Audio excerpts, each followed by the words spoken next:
Hello, everybody. It's our Gamer Tuesday show here on Computer America. 1 minute until showtime. Computer America gamer correspondent Josh Boykin is here with us for both hours.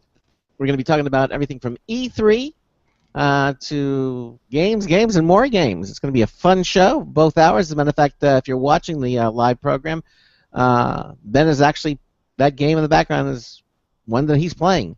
It's not World of Warcraft. What is that? League of Legends. League of Legends. League of Legends. Okay, so sit back, relax, enjoy the show as we begin a 2-hour edition of the Gamer Tuesday of Computer America.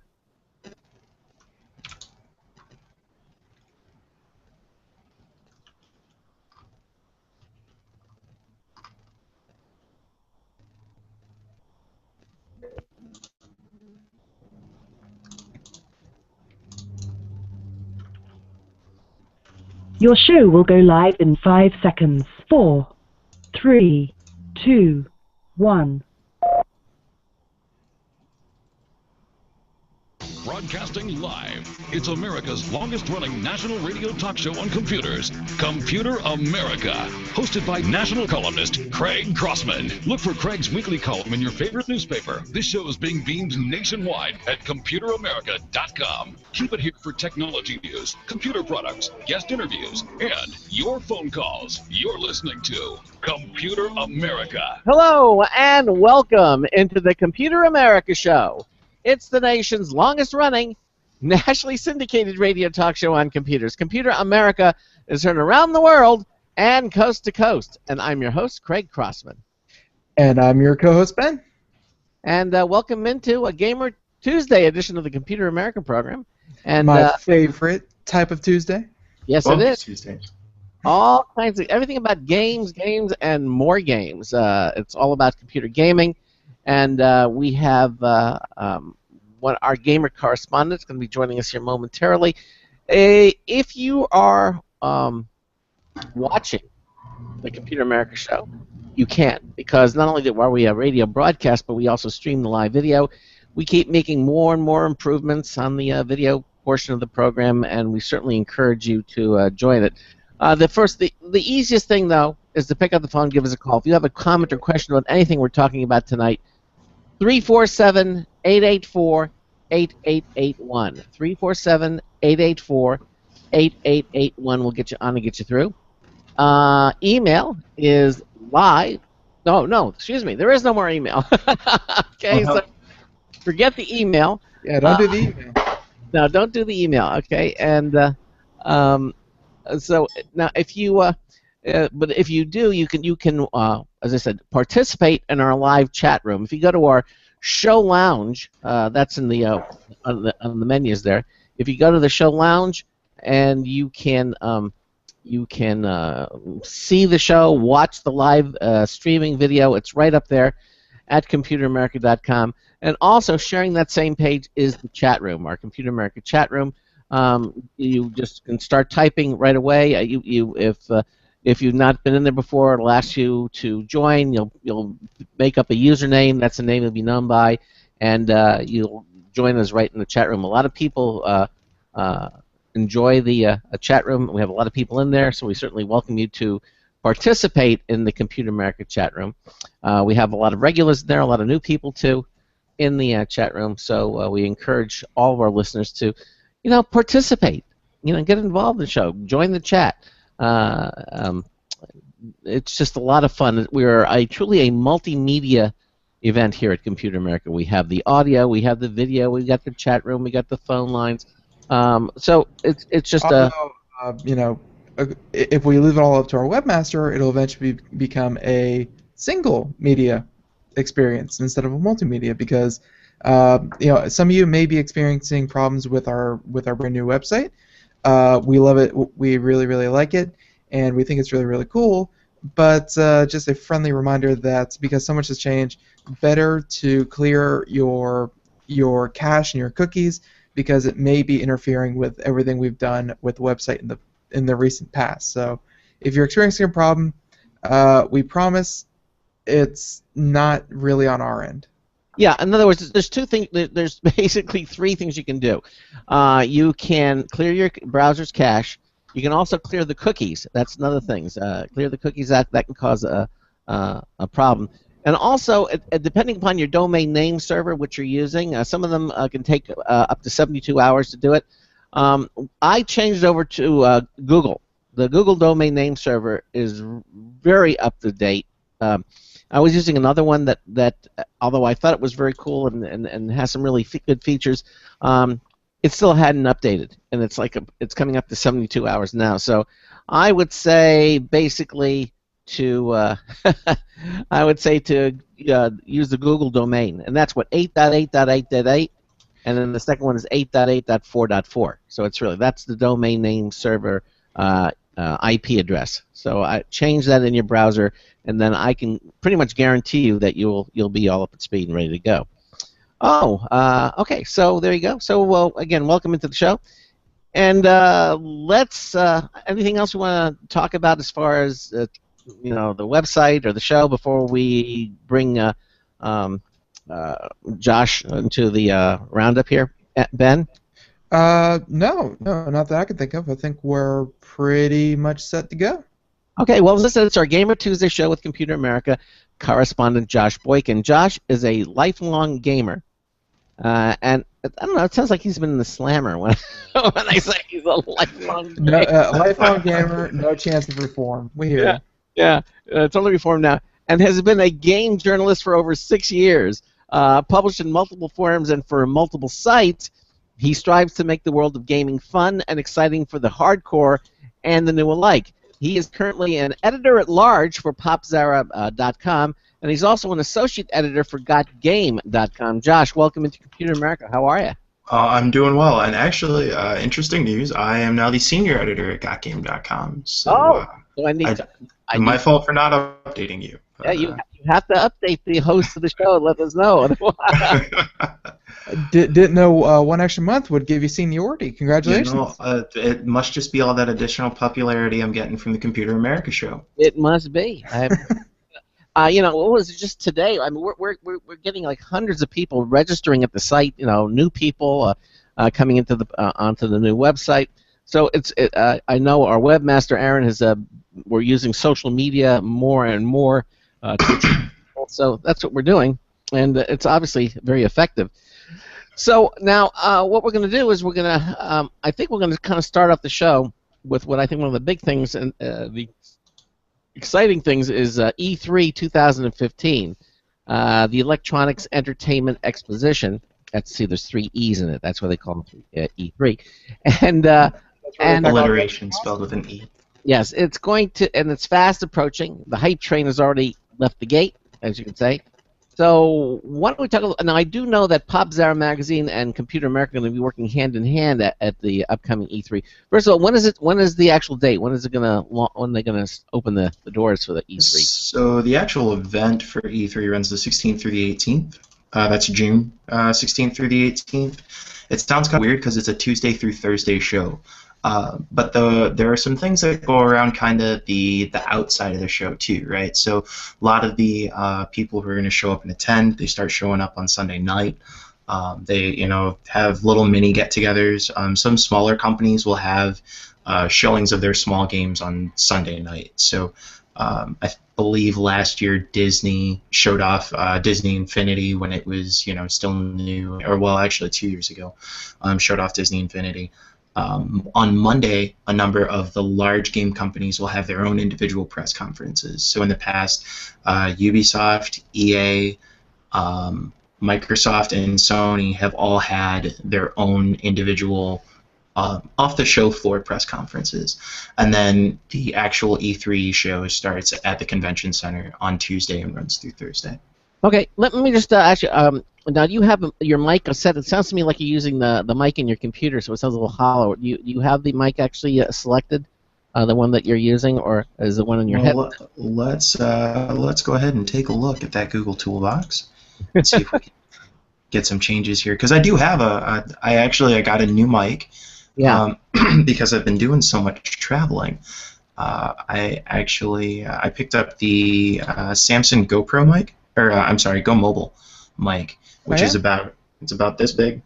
Okay. Which probably actually that doesn't help anybody on the radio. It's about the size of maybe half an Altoids tin, but it's done very well for me, and at least it has on Skype. Ben, why don't you talk a bit about what you've been playing while I search out my Google settings? Yeah, sure. No, while he fiddles with his settings, just want to say that we do have a video component to our radio show now, and on it, I'm going to show you guys behind the scenes of what happens here on the Computer America show every night. In that I play games when no one is watching, but because it's our Gamer Tuesday, I get to play those out in the open for everyone to see. So I thought it'd be a little bit more interesting than random websites or just random pictures in the background. Nothing too extreme, but just some casual gaming going on in the background. Just kind of just doing its own thing. But we'll really be focusing again on the conversation that that Josh here with, and it sounds like we're going to start out with as soon as he gets his settings adjusted, we're going to leap right into E3 and everything that we expect out at E3. Right, exactly. And E3 is I guess one of the largest gaming expositions that are out there. It's up there. It's CES is of course consumer electronics, so you get lots of cameras, you get lots of phone cases, you get lots of a lot of cool things that you're going to see in your everyday life, but it's not really focused on entertainment, which is where E3 comes in. It's focused on entertainment, so gaming consoles, computer games, anything electronic and entertaining. This is the place to be. CES is great, but it's not for our Gamer Tuesday. No, although more of the things you see out at CES are computers and monitors. Not that they can't be used in the gaming environment, but they usually have a different theme. They'll have like I think the one before was on televisions, that type of thing, and flat screens, whereas E3 is all about computer games. Anything having to do with gaming and entertainment, you're gonna find it at E3. Hey, Josh, what's going on? Hey, is this any better? No, it sounds about the same. Yeah, well, I don't know. The only thing I Whoop! Now you just cut out. If it comes right down to it, just about the same is good enough. Yeah, exactly. But now we can't hear you at all. Nope. That's not helpful. That's okay. All right. Well, we'll just do it. We'll just do it, and let's go ahead and talk about E3. I'll try and project a bit. Yeah. So tell us about what is being rumored to be what's going to be going on at E3. So, I mean, E3 is kind of the show as a whole. Seems like it's getting shaken up a little bit. Over the past couple of years, Nintendo has kind of drawn back from having a pretty large presence there. They're going to be making some pretty big changes, which we're going to talk about a little later. But I'm really interested in seeing just kind of what happens on the show floor in general. Some of the larger companies that we're used to seeing, a pretty sizable showing from Konami, are going to have some pretty big changes in-house, and I think we're also going to be talking about one of the first years that we're going to start seeing a lot of really exciting drops and previews for current gen exclusive titles. Last year, Arkham Knight, the new Batman game, made a lot of waves because because it was exclusive to current gen consoles, to PS4, Xbox One, and PC.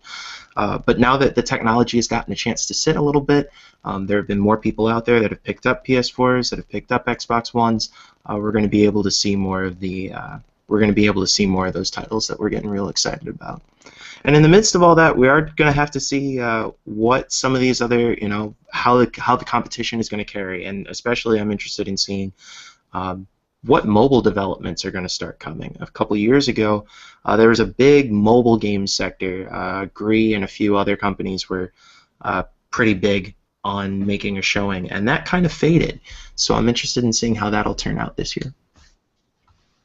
All right. So now, who do you think is going to be out there? What are some of the players going to be?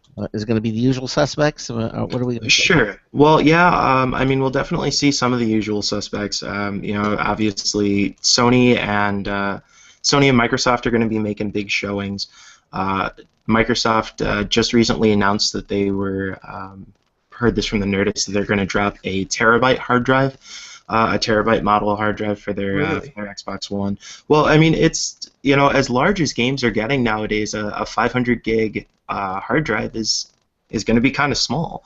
I've always been a big fan of buying physical discs, because then I can carry them with me and I don't have to worry about uninstalling, downloading, reinstalling, those kinds of things. Sure. So, you know, kind of the next logical step, especially since it's a little easier to swap your PS4's hard drive out than it is an Xbox One. Though I don't know if you can do that without voiding the warranty, so don't do it on my recommendation. So, I mean, we'll definitely see some of that. Obviously, we're going to see some pretty interesting competition between the two consoles because, you know, again, I feel like the Xbox One is always kind of clamoring to justify itself against the PS4. And that's not me fanboying. It's just that every time a game comes out and they say, oh, it runs at 1080p on PS4 and it only runs at 900p on Xbox One. So, I mean, this game in particular being The Witcher 3, which is one of the, you know, really big releases of this year, actually has, I believe, over 1 million pre-orders across platforms. Mm-hmm. Yeah, it's going to be I mean, it's a huge game in the sense that there's tons to do, but they have really done a good job of marketing the game, of building up, you know, kind of that hype. But the Witcher franchise also has it has a very solid history behind it for hardcore RPG players.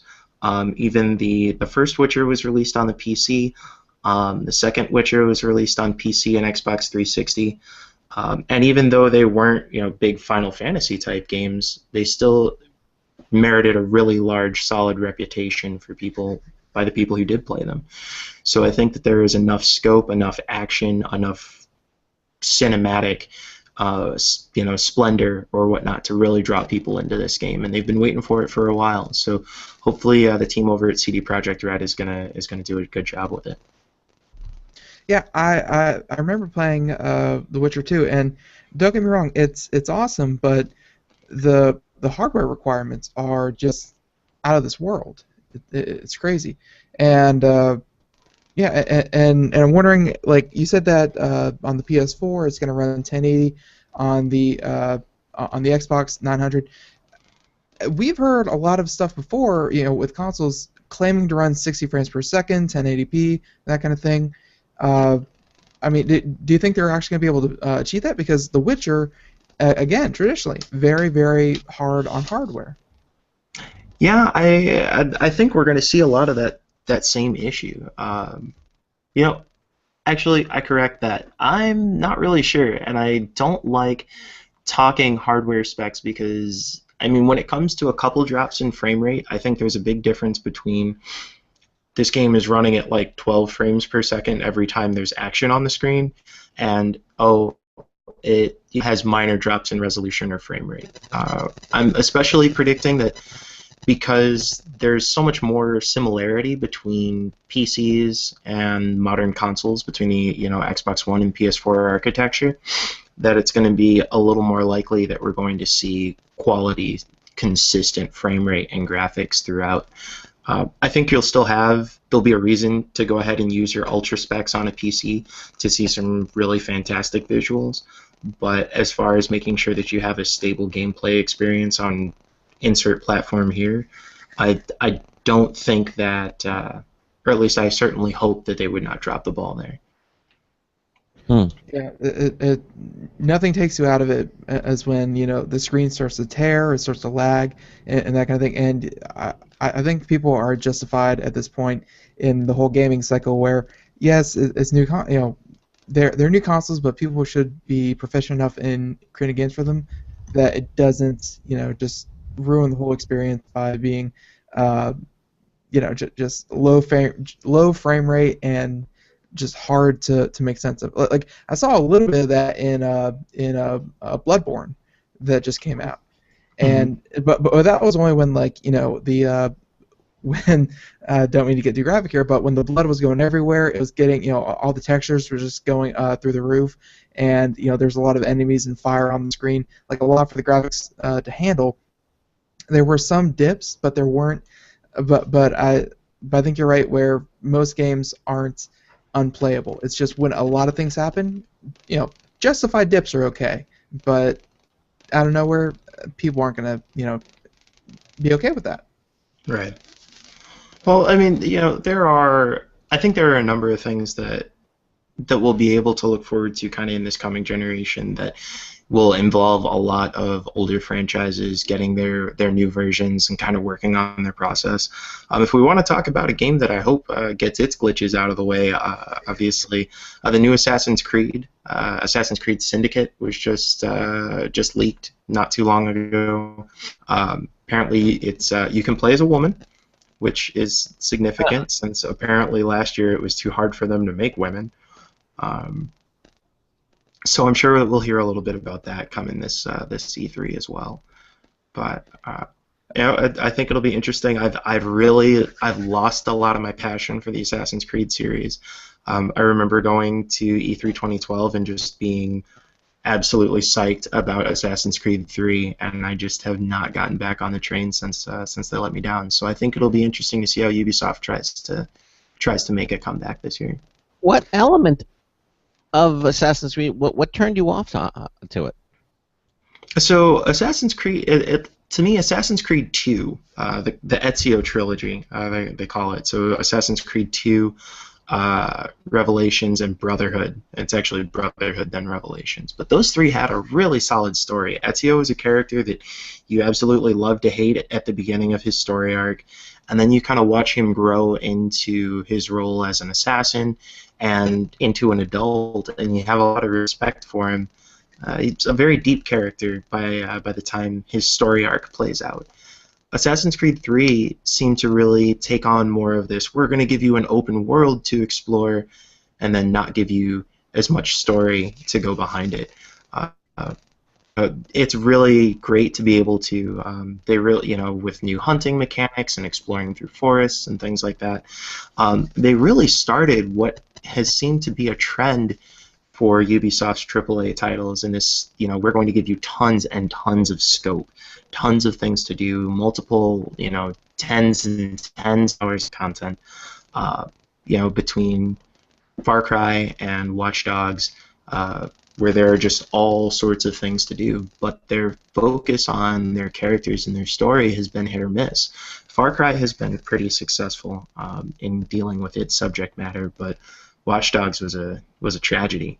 So, which is interesting because there are still rumors floating around about them doing a Watch Dogs 2. So, Watch Dogs 2, the race to get it right. They had it so hyped, and them releasing it like they did. It didn't seem anyone was really happy with Watch Dogs. Wasn't that one of the cases where it was so hyped that it couldn't live up to its own hype? I think the problem was less the hype and more that in project management they have a saying that you underpromise and overdeliver. And in Watch Dogs' case, they promised this gigantic, crazy world, and there were a lot of things to do in Watch Dogs. But I also, and maybe it was just me, I was really excited about the idea of them taking this fully networked, internet reliant Chicago, and the idea that everybody, you're being watched at all this time, and giving me some sort of significant, thought-provoking plot line. And they didn't do that. They gave you, cell phone assisted drug trips, which were, still fun. There's still a lot of fun to be had. It just feels a little more like Grand Theft Auto than something that I should think about. I actually felt like I did more thinking playing Grand Theft Auto 5 than I did playing Watch Dogs. Correct me if I'm wrong, Ben, wasn't that one of the bailiwicks with Grayson Hamilton? He was talking about Watch Dogs, and it was beautiful to look at and everything. He says, but it had no substance in the game at all. That was it. Pretty much. It took you through this very linear storyline that was, just like I said, not very interesting. Is what I heard from a lot of people. Okay. All right. Well, it seems to be the consensus about Watch Dogs. So Mm-hmm. Watchmen. So I feel like we've deviated from E3. So Xbox and PlayStation, of course, are always the two big ones to watch. And do you think, I think in the coming years, Windows 10 is going to be a very, very big player in the gaming world. I'm not sure if you've been keeping track or keeping up to date. There we go. With all the changes with Xbox One and Windows 10, but do you think they're going to show anything off at E3 involving the two? So I would hope so. Reason being, I'm most excited about Windows 10 because they've talked about being able to natively run iOS and Android apps. And if that's the case, you can take my Android phone tomorrow. I like Windows. The idea of Windows as an operating system on the phone, which is as powerful as many computers from long ago.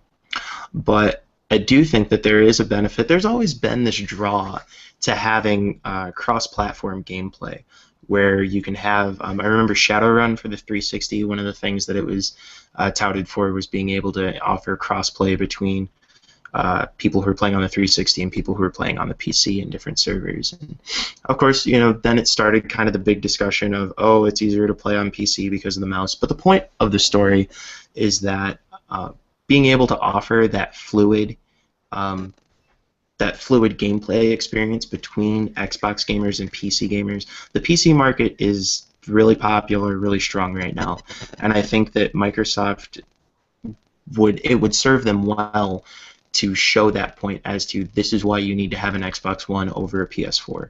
Because frankly, as an owner of both, I think we talked about this last show, the only thing that I ever buy on my Xbox One are Xbox One exclusives. Otherwise, my PS4 is the one that's getting all the game time. Yet I just from what I've been hearing lately, I first of all I definitely don't believe any of the numbers that they're both sending out. They have ways of fudging those. It's like we've shipped 6 million consoles, we've sold X amount. Like there are ways to fudge those numbers, but For sure. it seems like to me though PlayStation really hasn't been doing anything to keep up to date. Like they had by far the better first offering when both the consoles first came out, and everyone knows that they're still hardware superior. They're still they still have more consoles sold and everything like that. So of course bigger community, but it seems like Microsoft is really trying to throw some weight behind Windows 10 and Xbox compatibility, and the Xbox is getting a lot of updates with content. Not just through games, but of course through television and other types of television shows and different apps and different streaming apps. Lots of different things. Like it seems like Microsoft is the one pushing their console more and more. Maybe not to catch up, but just are adding more and more features. Well, I would say that they are playing a catch-up game. I mean, even though I think that you would say that the numbers started to get a little more neck and neck after this past holiday season. They've been selling Microsoft bundles, basically giving things away. When I got my Xbox One, I picked it up at $350 and had Assassin's Creed Rogue, Assassin's Creed Unity, and a controller. Basically all included at the price, or an additional controller, I should say, all included at the base price of the console. They've had to do some fighting to be able to pick up some of that market share again, but I do agree that it does seem like they're working for it a little more right now than Sony is. Sony has been trying to come up with some new content. Obviously, their Play Share, where you can go through and play games with your friends just like you're sitting right next to you. Or they've debuted the Powers series, their Sony exclusive TV series based on the comic series by I believe Brian Michael Bendis. So I mean they're both creating some content, but I really am having some trouble seeing what Sony is going to be able to offer to counter that unification of PC and console through Windows 10. If it runs as smoothly as the marketing would lead us to believe. Yeah. I'm glad you mentioned HoloLens. We only have about another minute and a half here before the commercial break. But I think when we come back, of course, those two are the big players. But virtual reality in all of its forms, in the HoloLens, in the Oculus Rift, and all the different PlayStation has one. I can't recall the name off the top of my head though. Morpheus. Project Morpheus. I kind of want to get your feeling on if they're going to be showing any kind of more completed, because we have some tech demos, but we haven't seen an actual finished product that people are probably going to be buying at the end of the year. So, all right. Well, you're listening to the Computer America Show. Ben and I are talking to Josh Boykin. We are on our Gamer Tuesday show. We're going to take a quick break for some commercials, and when we come back, we're going to have a new news tips poll to review from Marty Winston. So that's all coming up here on the Computer America Show. We'll be right back. Stay tuned.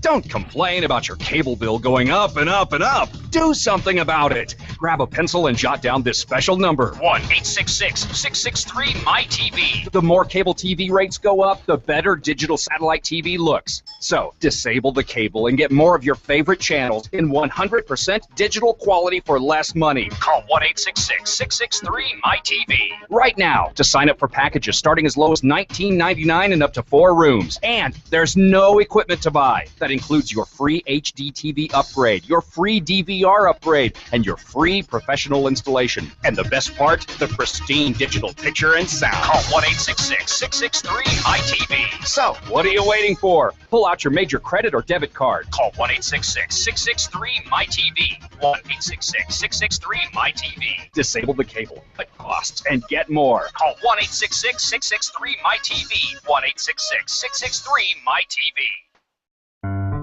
Hi, this is Craig Crossman, host of the Computer America Show. You have important meetings to schedule. Your company's getting ready for its IPO, and you're in charge of the PPA fundraiser this month. So how do you coordinate everyone to be available at the same time? Are you still using emails, phone calls, even text messages to schedule meetings with a group of people? How's that working out for you? That's so great, huh? It's a fact that every day, millions of people suffer from scheduling headaches. Well, with Doodle, scheduling meetings with a group of people is quick and easy. With Doodle, you can easily propose available times to each member. Each one checks off the times that they're available, and then you simply pick the time that works best for the group, all in an easy-to-read display that integrates with your existing calendar. Nothing could be more simple. Give Doodle a try for free, and like millions of Doodle users, you'll truly see how easy it is to find the perfect date and time for all your meetings. That's www.doodle.com.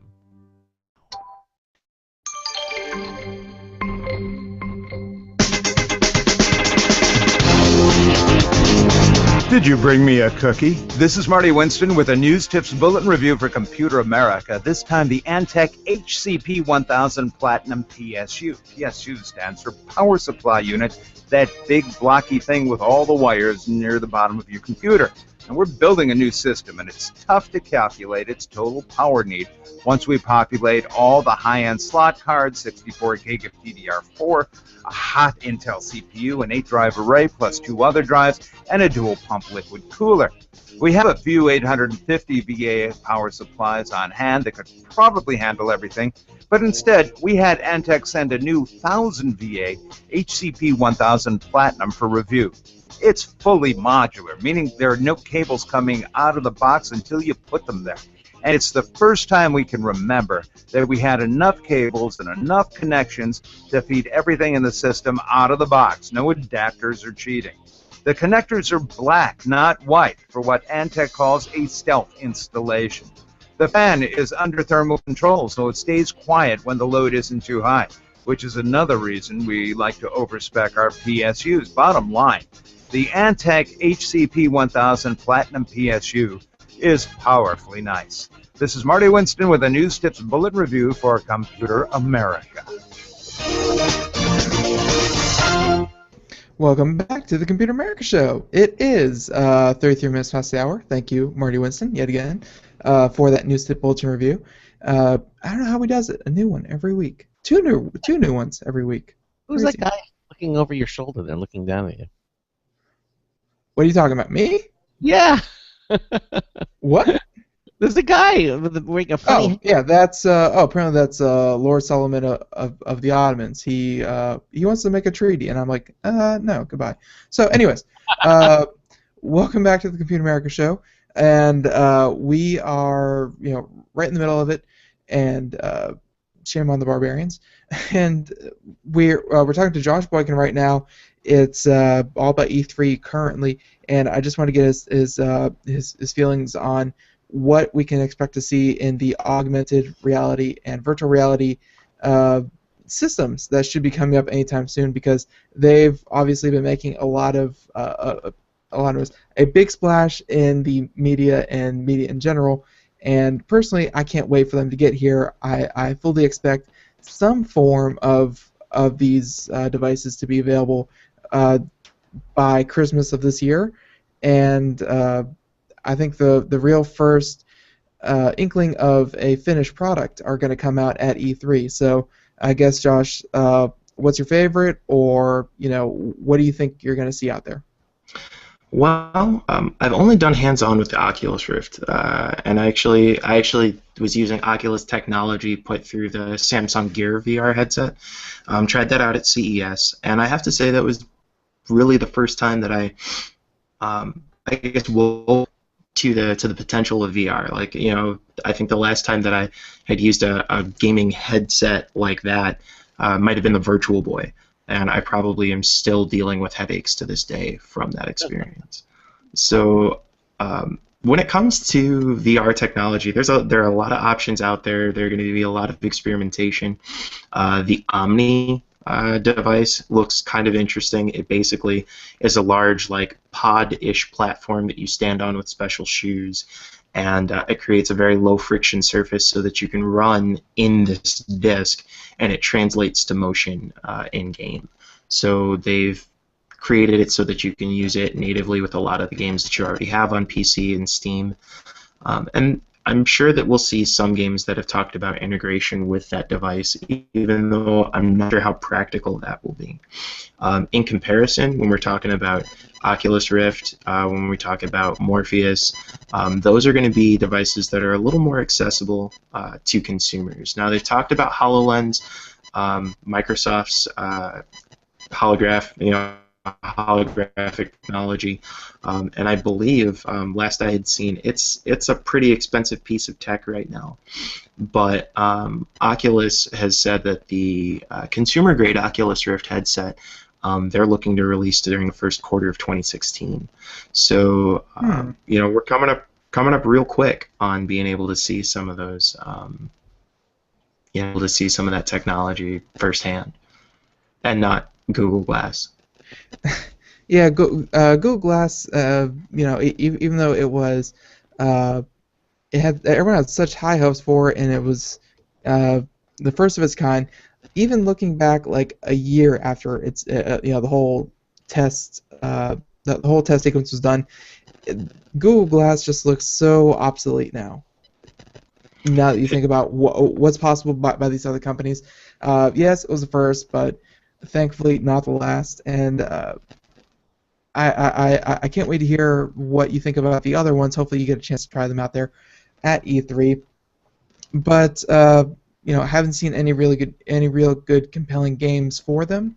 Just a really cool way to interact with your media using something like, let's say, the HoloLens. So no games there. But kind of focusing more on games though. What's all this with assuming that this isn't deviating from E3? I guess it would be Konami is apparently having some shakeup. Yeah, so I mean the big the big discussion has been about Hideo Kojima's split with Konami. They pulled. There was a game, Silent Hills, which was supposed to be sort of the next iteration of the survival horror franchise Silent Hill. It got canceled, and there was a little teaser game that they released called PT. It was a free downloadable game on the PS4. And it was sort of their advertisement to let people know, hey, the franchise is coming back. Well, they have completely pulled it from PlayStation servers. So not only, I mean, like, if you didn't download it already, you're not going to be able to download it. And I mean that in two sense. So, like, you can't go onto the PlayStation Network store and buy it. But then even if you already have bought the free game and it's tied to your account, you cannot download it. Which is exactly what happened to me. It's super heartbreaking because I didn't play it because I'm a game hoarder and sometimes I don't get to the games that I should. But they. Wait. So they pulled it completely, and they, like, I guess just the act of them pulling it kind of proves that, hey, this is never gonna come out. Or did they pretty much say Silent Hills was canceled. Silent Hills is done. Silent Hills was canceled. Yeah. So. Which is sad. I realized that Silent Hill the movie was a was a takeoff of the video game, but I have to say, and I saw the second one. The first Silent Hill movie I thought was terrific. I thought it was scary. I thought they did a really good job. I don't know how close it was to the actual game, having not played it, but I've seen. I thought the general consensus was that they did a really good job. I mean, I thought it was a terrific movie. Given because movies that are usually made from video games or things don't really translate very well. Yeah. Did you see the first one? I haven't actually seen. I haven't seen the first Silent Hill movie. I'll admit, I'm not. Movie I have buff. a little bit of a weak stomach. I have a little bit of a weak stomach. So when it comes to horror movies, yeah, I'll watch thrillers. I love I'll watch like political thrillers or like, oh, I don't know what's on the other side of that, but like if somebody's gonna get chopped up, sliced up, I watched Hostel. That was about the extent of Not even that one made me what I squeamish. can handle. But I mean, like, and horror movies seem to do this thing, right, where they like do all this bloody, gory, terrible stuff, and you're like, I don't think I should watch this anymore. How can I deal with this? And then they show some scantily clad woman running across the screen, and you're like, well, maybe this movie will redeem itself. I should just give it a fair chance. So like. And that was how I made my way through like 3/4 of Hostel before I was like, I see what you're doing to me now, and I'm not going to put up with it. So what you're saying is that you can't watch a graphically violent movie, but blood and gore and video games doesn't bother you? I think it's because I can theoretically do something about it. Like if if somebody is gonna get chased by the axe murderer, like they're gonna run up the stairs whether I think that's a good idea or not. And then when they get chopped up, I can't make them press X to block. Like they're just like, you're gonna get chopped up. Sorry, but like, but during a game, I can do something about that. I can run away. I can get a weapon. I can whatever. And that's not to say that graphic violence in games doesn't still get to me. It just doesn't like mess me up the watching it on a screen with real people does. Did you see that commercial that was that I can't remember if it was for a car company or something, but basically it was about these 3 or 4 kids that they're lost in the forest, and it says, oh, let's go to this creepy place and hide behind the chainsaws, and the guy says, no, let's go for the car and get out. And then of course the axe murderer is staying there, kind of shaking his head, bad decisions, Absolutely. Yeah, exactly. I thought it was cute. So, although I will say the only horror I did like was I won't say it was a Joss Whedon one. He made like a horror, but it was like playing off every cliche, and then they had all the really cool monsters. Did he do the Cabin in the Woods? Cabin in the Woods. That's it. Yep. That was really nice. That's the one that I have been told I do see. You haven't seen that one yet? Josh Whedon, I think, is a terrific director, but I only like the sci-fi things that he does. I haven't really watched any. Cabin in the Woods is sci-fi. It is, okay. Well, then I'll have to watch it. it's very very highly recommended by myself, and I rarely recommend movies. Yeah. He did Firefly and Serenity. I mean, he did some amazing stories. He directed some amazing ones, but and he's involved with the Marvel franchise too. So, but anyhow, I just found it a little surprising, but I guess it does make sense. Because with the game, I guess you have control. Where the movie, you're just kind of sitting back and you're passive and you have to watch it. With the game, you can make decisions and change things. So that makes okay, fair enough. So where do we stand? What do we talk? I believe we're still on Konami, and the gentleman that you said, I'm sorry, Hideo Kojima. Yeah, that one. Do you think he's gonna land anywhere, or do you think he's just retired? Oh no, I can almost guarantee, or at least I would certainly hope that he's not out of the game. I mean, right now we're seeing a number of situations where, we're seeing developers move on from. Kenji Inafune is a great example. The guy who created Mega Man left Capcom, and then next thing you know, he's starting his own outfit, and they do Mighty Number 9, which will be coming out, I believe, later this year, September of this year. Which is, 100% Mega Man inspired, but I think that one of the difficulties that a lot of large-scale AAA companies are going to start seeing is that the creators that are responsible for their franchises have a lot more star power and don't necessarily need the brand names of their big companies anymore. Frankly, Capcom right now, as far as I'm concerned, just has a reputation for messing up the franchises that I hold dear.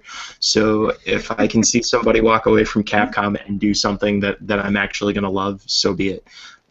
If anybody out there is listening, I would love to see a Battle Network style game actually online. I don't understand how it has taken us this many years to say that a game where the entire story and action takes place on the internet should maybe have a component where we play it on the internet. I don't think that takes a lot of thinking to put together. But anyway, so I think that we're going to start seeing more of those changes. I'm personally a little excited of the idea that he's going to be able to get away from some of that big publisher red tape. Konami isn't exactly known for putting out crazy products right now. I mean, Metal Gear is their franchise. Metal Gear Solid 5 is still going to come out. They're still going to have they're still going to be able to put together whatever it is they're going to do with Metal Gear without him. But I mean, what is going to happen to kind of the spirit of the franchise? That remains to be seen. Yeah, I think you're right. Where game developers now can be bigger than the games themselves. It's especially when companies go and do what they did to Mega Man, especially when they just kind of piecemeal them out and that kind of thing. Like, people can have names, and it would be better, actually, if they were, instead of locked to one publisher or locked to one franchise, if they were able to, have more sharing between not just intellectual properties. Smash Brothers, it was always amazing because they had so many different types of characters in there. But also just sharing all these people who are so good at creating games, and having them kind of mix and match their styles. It's hopefully we'll be seeing more of that. Although it sounds like the way that Konami and yes, that one split wasn't, of course, the best. Yeah, that one wasn't the best of ways. Well, I don't think. I don't think that we're going to see, a ton of like. I would assume that after the amount of time that the two have put in together, it would be kind of like an actual relationship breakup. Like, either it's going to be one of those, yes, everybody's fine and we part ways because we just realized we didn't work anymore, or it's going to be one of those like, you know what?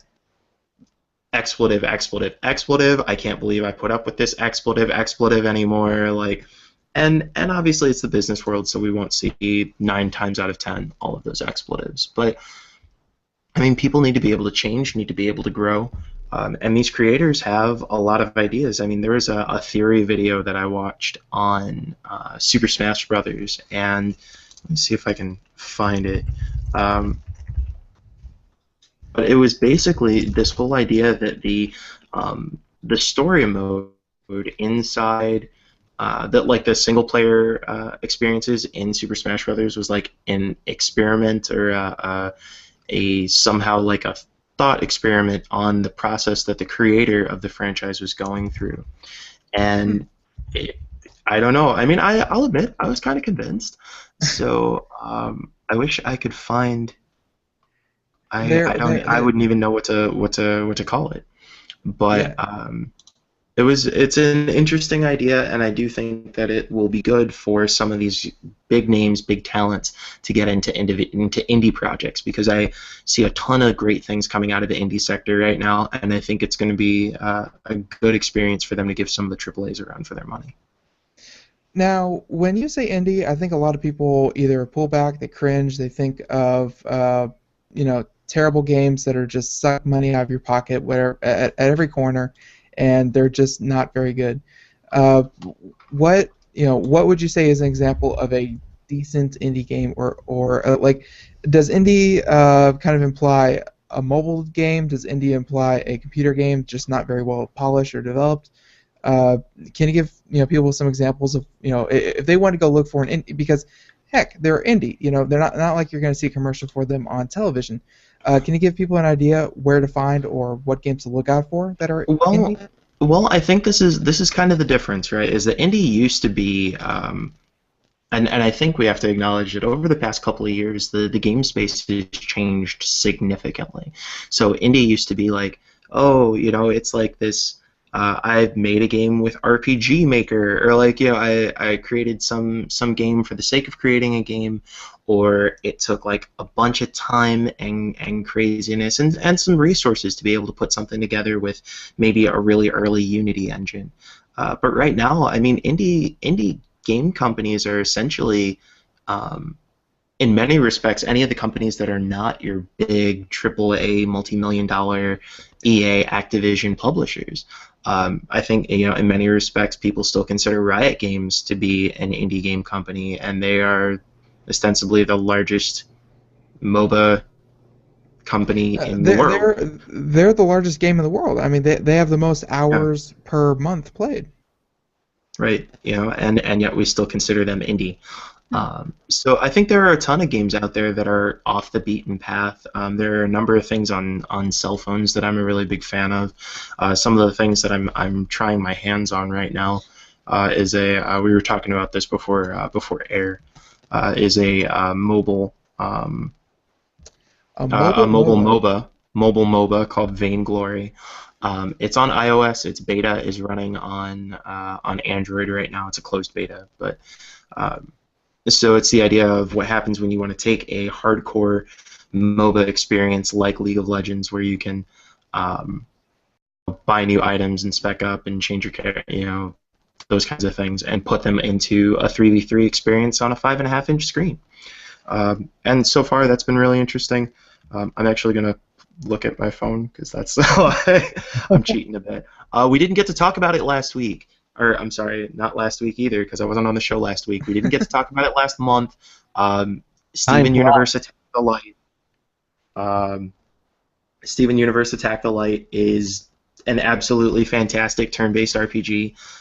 Anybody who's been jonesing for an old Super Mario RPG experience, which is basic turn-based gameplay like a Final Fantasy or things like that, but it also has a rhythm mechanic where you have to touch the screen at a certain time to either defend your characters from attack or to increase the damage you're doing. It's really well done, really polished, and just a lot of fun.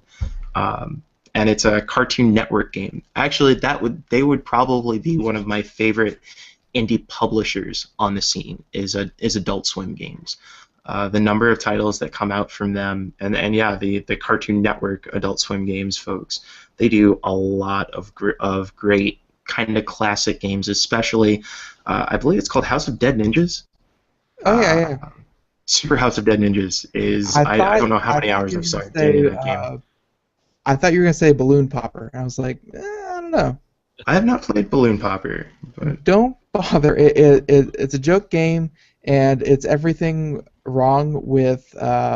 It of course sprung from Rick and Morty, like it's that whole series, but it's I can't imagine it's anything other than a joke game because it's everything wrong with mobile games where you just sit there poking balloons and they pop, and then you can get little upgrades, you can get different timing things, you can get different background skins, you can get different balloons to pop, or you can watch a 30-second ad and get points by watching ads, and then you go back and pop balloons, and then you pay this currency, or you can watch an ad, or you can pay straight up money. Like it's a joke game, but it was just so cleverly done that it's everything wrong with mobile gaming in one game. But that beside, so apparently Adult Swim, really big fan of their stuff, and I did not know that their mobile games were actually pretty good. yeah, they actually, I think they really made a splash with Adventure Time Card Wars, which I haven't played myself because it's $2.99 to download the game, and then you have to also, you don't have to, but you also make in-app purchases to get new cards, and I'm still very hesitant to pay twice like that. Now, given, I mean, people do that when they play World of Warcraft, right? They pay $50, $60 for the base game, and then they pay $15 a month. But I just have too many other games on my phone that I'm willing to play right now for ostensibly free. So that's something I would get to. Tin Man games, actually, a genre that I've really been getting into lately have been game books. So parents out there, if you're trying to convince your kids to read, but they also want to play games, there's an entire genre of game books out there, which are kind of like a hybrid of those old choose-your-own-adventure books where, you know, turn to page 37, you died a gruesome death when you were speared through the chest by a living seagull who was magically enchanted, by, you know, whatever. But then they also have, you know, some like RPG gameplay. So you might have a character whose stats you can manage, and you have gameplay where you can attack and roll dice and things like that. There's even one actually, Joe Denver's Lone Wolf, which actually does the game book experience where you're reading pages and making decisions, like physically reading them, might I add.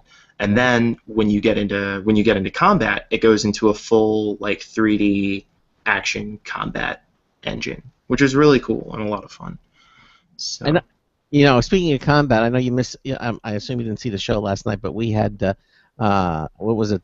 Unified Weapons Masters. Unified Weapons Master, where they're actually going to have cage matches or matches with live people, but using weapons, real weapons.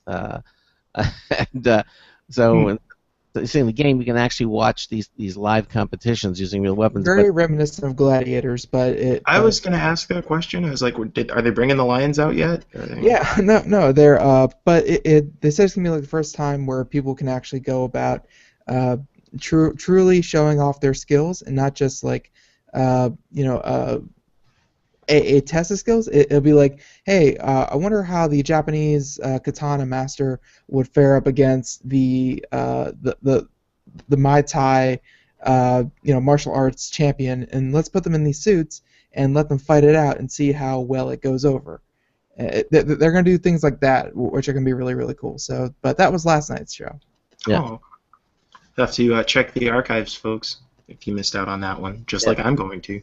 Well, I mean, the first hour one of that one was really cool too. Last night's first hour was talking all about artificial intelligence and the pitfalls and how that is going to come about, and someone who's actually working with the company. I'm sorry, he is CEO of the company working on artificial intelligence. Yeah. So the mastermind behind the mind. Digital Reasoning is the name of the company. That's it. Mm-hmm. So.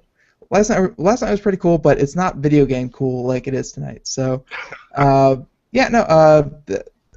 did we finish up with anything else with Konami? Because with them kind of shedding their main franchise, I don't want to say Golden Goose because he's an author and he does it really well.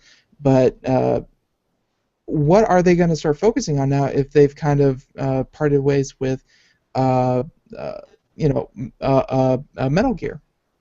I really think what we're going to start seeing is, I mean, you got to bring in the dollars, and there's tons of money in the mobile market right now. They have experimented with a few free-to-play titles. I don't know how their revenue has come as a result. I've played a couple of them, and one of them was a sort of hybrid of poker and RPG, or it was blackjack actually, blackjack and an RPG. The title of it I don't remember, and I played it for a little bit, but it felt far too random. There was another one that was a hybrid of an RPG and a slot machine, and that was kind of fun, but again, a little random for my liking. I do think that we're going to start seeing some of these larger companies that have been reloaded to the hardcore market start paying attention to some of the more gamers in mass. There is a really large group of people out there right now who are just looking for companies to start courting them, basically. Mm-hmm. Hardcore gamers, hardcore gamers can get their fixes from 3 and 6 man indie teams throwing games together using Unreal Engine 4 or Unity, and those teams can take on a certain amount of risk appealing to a niche. But your large scale companies need to make money or they need to do layoffs. So. Yeah. All right, we're at the top of the hour. We're Josh Boykin continuing on with us. This is the Computer America program. It's our Gamer Tuesday show. We're going to be right back with lots more. Stay with us.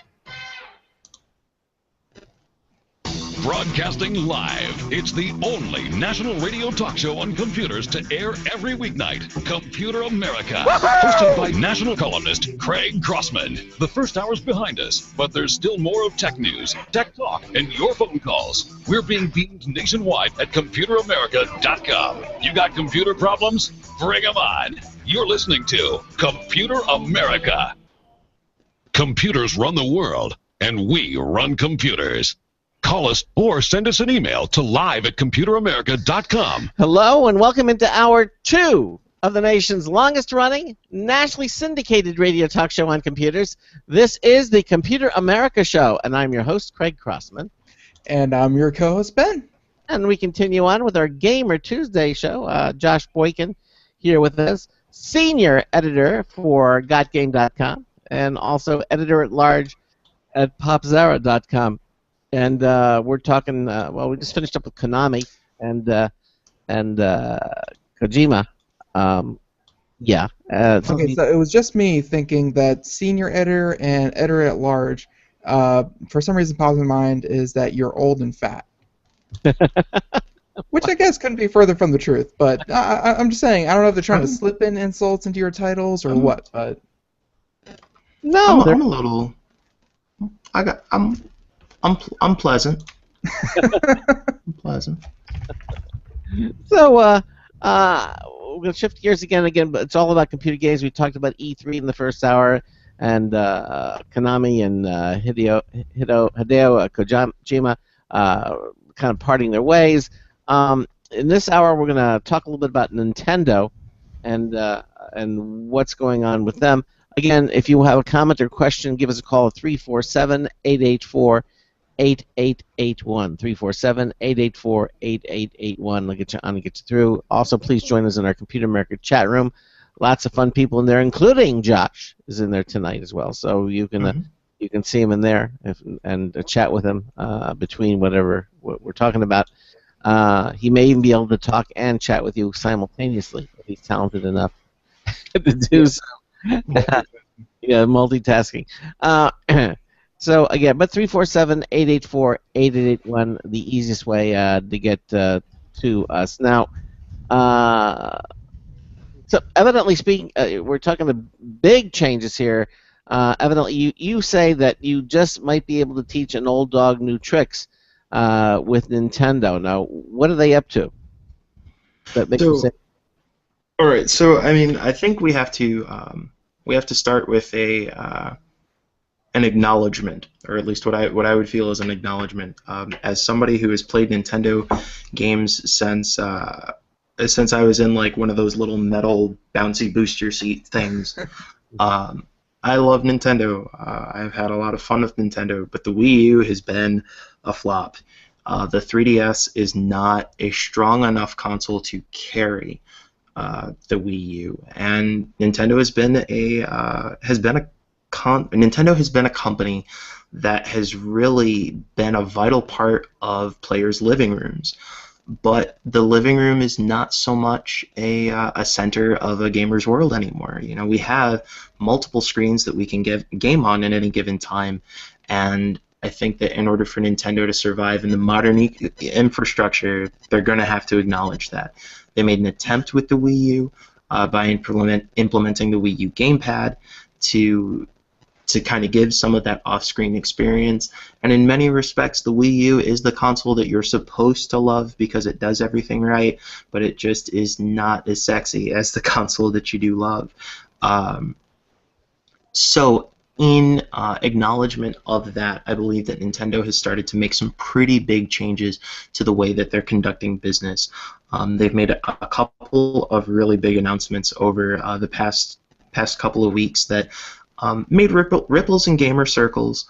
I don't know that they got necessarily as much attention as they should have. I talked to a friend of mine about that, but they're going to represent some pretty large changes in the way that Nintendo presents itself to consumers.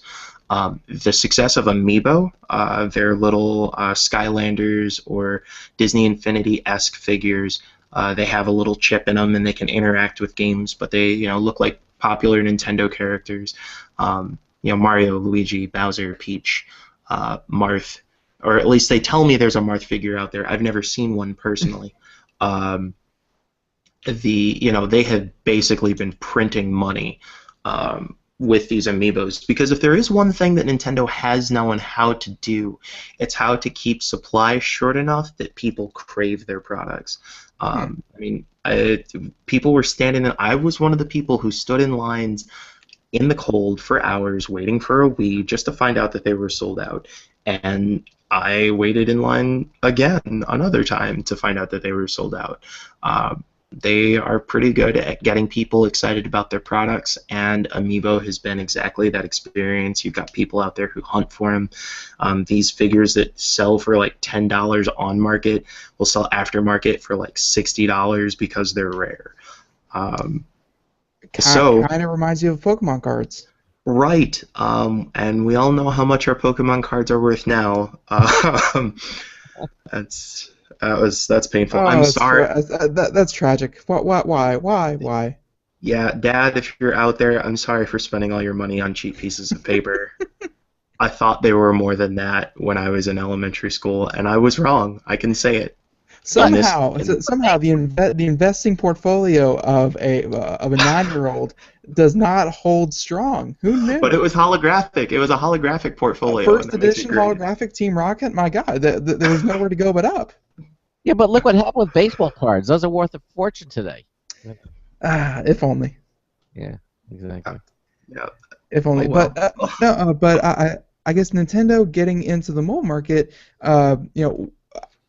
like you could go back to a year ago when Chris and Hamilton was still doing our Gamer Tuesdays, and we were having this exact same conversation where if Nintendo was willing to kind of piece out its intellectual property, I mean, if you put, let's see, there was a phony Pokemon Yellow app that got onto the iTunes market, and within 12 hours it made over $100,000 at like $10 a pop, and all the game was you download it, you load it up, and it crashed your phone, and you'd have to reboot, uninstall the program, never run it again, and then complain to iTunes on to get your money back, and again completely not functional whatsoever. But within 12 hours they made $10,000 or something crazy like that. People loved Pokemon. So if Nintendo was willing to kind of branch out, because it's nearly impossible to get any of like I've never seen a Mario for the Xbox 360 or for the Xbox One. I've never seen a Zelda game come to the PlayStation 4. I've never seen Pokemon come to the phone, if they were just willing to do that, and it sounds like they're starting to head towards that direction slowly but surely.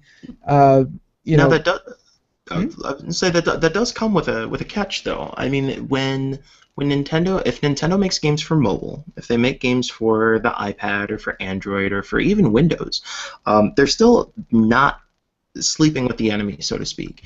Whereas Sega, I mean, Sega used to be a direct competitor to Nintendo, and now they make Sonic games where he's wearing a bandana, and it's not they're not great. But I mean, basically, Sega has now gotten to the point where they are, they're purely software. I think that Nintendo is going to try and hold out. I think that they still have. I think they're a company that's very proud of their heritage, of their legacy, and for good reason. I mean, Mario is a household name, regardless of whether or not people spend a whole lot of time playing the new Super Mario Brothers on their living room TV. Mario, and the Mario franchise, a lot of, Link, those kinds of things are characters that are revered in the household. But I think that you're going to see it's going to take a whole lot of steady decline to see a Mario game show up on a PS4 or really a PS5 or an Xbox half, because Xbox and Microsoft doesn't know what to do with numbers. They go from 360 to 1. Maybe the next one will be the Xbox Pi. I don't know. And then it could be a modular console, and everything could be pie-shaped, like Trivial Pursuit, and you could take your games in those pie slices and just drop them into your Oh, man. somebody remember that I brought up this idea, because then when it happens, everybody can say it came from me. Yeah, I mean, your prediction is now captured on our highlight reel, so I mean, we will be able to go back and kind of say, okay, so Boykin called the pie. That's the Xbox Pi. Dang, who knew, other than Josh? But no, it's. I don't think you're right that they're going to immediately jump from, oh, hey, you can do this on a smartphone now, to, hey, Xbox One, PlayStation 4, you get everything. But if I'm just saying that if they could somehow really the best thing the two best things they have going for them are their intellectual properties. Pretty much every series that they have, every individual series is just revered. Kirby, Zelda, not Pac-Man. Yeah, that was close. Yeah, but all like they're revered. They have that going for them. And then the other thing is, I think in the mobile market, for the dedicated mobile device, luckily the PlayStation Vita has gone away, thankfully. But really, the Nintendo DS and just everything Game Boy, or I guess they kind of did away with Game Boy, but Nintendo owns the mobile dedicated market. It's just them. Like I can't really think of other things now. But the problem is, while they own the dedicated console, they don't own the multi-use thing. They don't own the tablet. They don't own the smartphone. So them jumping into it makes perfect sense. I'm just wondering, how far are they going to jump into it? Are they going to create dedicated little games? Are they going to try to port over full-fledged games? I'm wondering, what are they going to do to try to get into this market? Well, look at you making a fantastic segue to our live chat room. Aaron actually asked, what are the odds that we're going to see Pokemon in 3D gaming environments like Oculus? And I think that really chains onto that same question. How deep into the rabbit hole is Nintendo willing to go? Now, we're already talking about the idea of them putting together the second part of the big Nintendo news is the I'm sorry. In the live chat, we're talking about the idea of somebody going and hunting down all the Pokemon cards to burn them. And so I had said, gotta burn them all. And then it was Craig or Yeah, you, Craig. that jumped on that said, no, it would be a Pokebon fire. Yeah. Yeah. Well, hey, I'm gonna give you a plus one on that one. That was. If you want to go collect all the Pokemon cards and burn them at the stake, that'd be wonderful, because then mine would actually be worth something then. That would be. There was a what was There was an episode of an old show called Recess. I think it was an episode of Recess, where either that or it was an episode of Hey Arnold. And their art styles are not similar, so I don't know why I'm confusing them. But in this episode, they went around and they had, like, everybody had this one really crappy baseball player's card. And so this guy was going around and he was paying everybody like $1 or 50 cents or something for their cards that everybody had one of. And so, like, his intent was to go through, get all of this particular card that was super common, and then burn them all so that he would have the only one left, and it would be worth a ton of money. So your concept, at least, is cartoon sound. Oh, and that's the first thing to reality, at least in my experience. but no, Nintendo, how far? What how are they going to break into this market? To be frank, I would love to see by the time we start seeing some of those some consumer level. Oh, and apparently we've got confirmation it was an episode of Recess. Thank you, Fort CCA. All right. So I would love to see them go deep enough into the well to play like, a 3D VR Pokemon. I'd love to be able to like hunt through the grass and things like that. But and to be honest, go ahead. I would say that that's kind of possible because Minecraft, it's obviously not affiliated with Nintendo in any way, but they have done virtual reality of Minecraft, and Minecraft has a mod where you can essentially play Pokemon. They'll spawn all over the world. You can capture them. You can do that kind of thing. Like in a roundabout way, that already exists.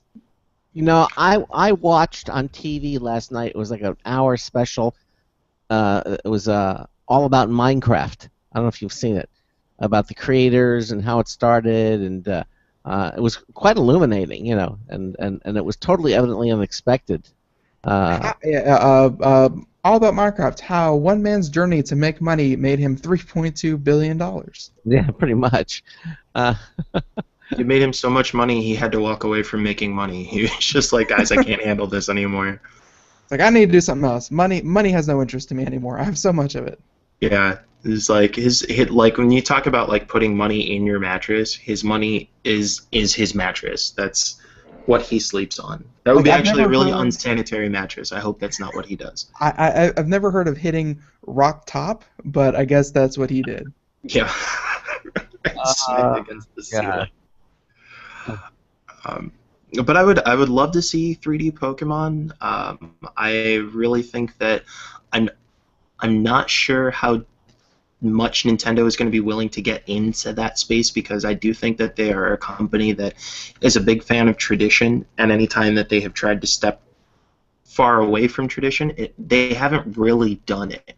The Wii, they tried to they released Mad World, which was their first M-rated title, and it was gory and it was dark and pretty much anterior to everything the Wii stood for, and that was basically all we got out of it.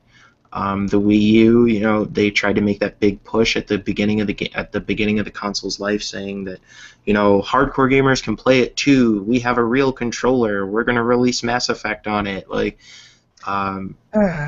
it's just not the market that it's made for. And so, I do see them.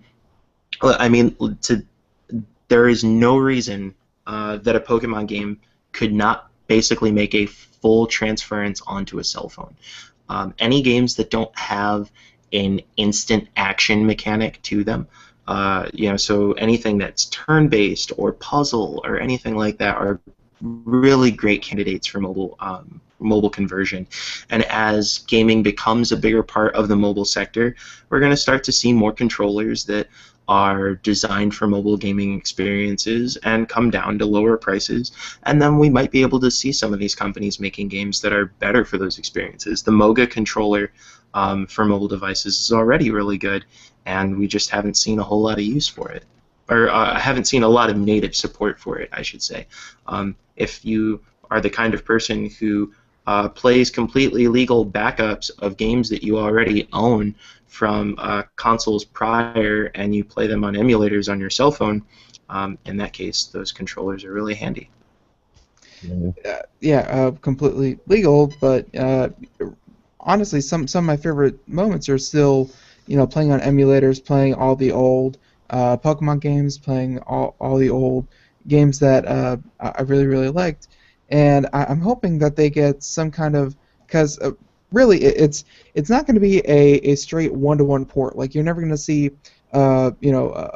Mario Mario World 3D or Mario 64, whatever, like whatever your favorite particular favorite game of a particular franchise, you're not going to see a direct one-to-one port in any sense. Like they're not going to be.